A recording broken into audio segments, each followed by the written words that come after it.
বাংলাদেশ, ভারত, শ্রীলঙ্কা সহ 10টি দেশের আন্তর্জাতিক খ্যাতিসম্পন্ন 46 জন শিল্পীর চিত্রকর্ম প্রদর্শনী মধ্য দিয়ে শেষ হল কলম্বো আর্ট এক্সপো 2024। আন্তর্জাতিক ওই প্রদর্শনীতে অংশ নেওয়া 3 জন গুণী শিল্পীর সঙ্গে কথা হয় এসএটিভির।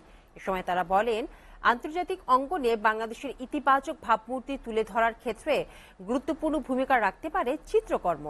নবীন শিল্পীদের জন্য এই ধরনের আয়োজন আরও বেশি করা প্রয়োজন বলেও মত দেন তারা। মিজান আহমেদের আরেকটি প্রতিবেদন।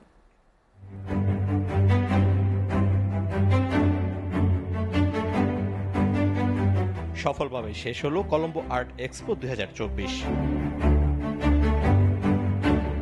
শ্রীলঙ্কার জেডিএ পেরেরা গ্যালারিতে অনুষ্ঠিত আন্তর্জাতিক প্রদর্শনীতে ঠাঁই পায় 10 দেশের 46 জন শিল্পীর চিত্রকর্ম। এর মাঝে বাংলাদেশের ছিলেন 25 জন। অনেক ভিড়ে চিত্রশিল্পী ফরিদা ইয়াসমিন পারভিনের আঁকা নেচার শিরোনামের ক্যানভাসটি মনোযোগ কাড়ে সবার।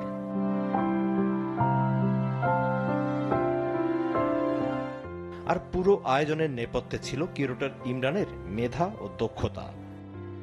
আন্তর্জাতিক ওই প্রদর্শনীতে অংশগ্রহণের প্রতিক্রিয়া জানতেই কথা হয় চিত্রশিল্পী ফরিদা ইয়াসমিন পারভিনের সঙ্গে। তিনি বলেন, আন্তর্জাতিক অঙ্গনে দেশের ইতিবাচক ভাবমূর্তি তুলে ধরতে শিল্পীরা গুরুত্বপূর্ণ ভূমিকা রাখতে পারেন। কলম্বো আর্ট এক্সপো 2024 এটাতে স্থান পেয়েছে, আমি খুবই আনন্দিত। আর আমাদের দেশটাকে পুরো বিশ্বের ভিতরে আমরা আর্ট দিয়ে অনেক দূরে নিয়ে যেতে পারি। সাংস্কৃতিক মনা যেসব মানুষ আমাদের দেশে আছে তারা সবসময় এটার চর্চা করছে, এমন প্রতিভাটাকে বিশ্বের দরবারে প্রতিষ্ঠিত করবে, এটাই আমি আশা করি। জ্ঞান ও দক্ষতা বিকাশে আন্তর্জাতিক প্রদর্শনীতে অংশগ্রহণ করা প্রয়োজন বলেও মত দেন শিল্পীরা। শ্রীলঙ্কার অনেক সিনিয়র একজন আর্টিস্ট, কন্টেম্পোরারি আর্টিস্ট জগৎ বারি সিংহে, তার সাথে কাজ প্রদর্শিত হওয়া, এটা আমার জন্য প্রচণ্ড রকম গর্বের। এত সিনিয়র আর্টিস্টদের সাথে নিজের কাজটা দেখতে পাওয়াটা অত্যন্ত আনন্দের।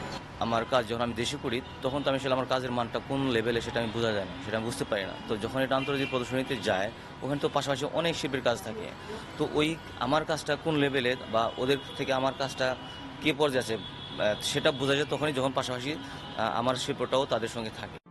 নবীন শিল্পীদের জন্য এমন আয়োজন বেশি বেশি করা প্রয়োজন বলেও মত দেন খ্যাতিমান এই ভাস্কর শ্যামল চন্দ্র সরকার। আমরা যে সুযোগটা পেয়েছি, যে সুবিধাটা পেয়েছি, সেটা ইয়াং আর্টিস্ট আর বেশি দরকার। মিজান আহমেদ, এসএটিভি, ঢাকা।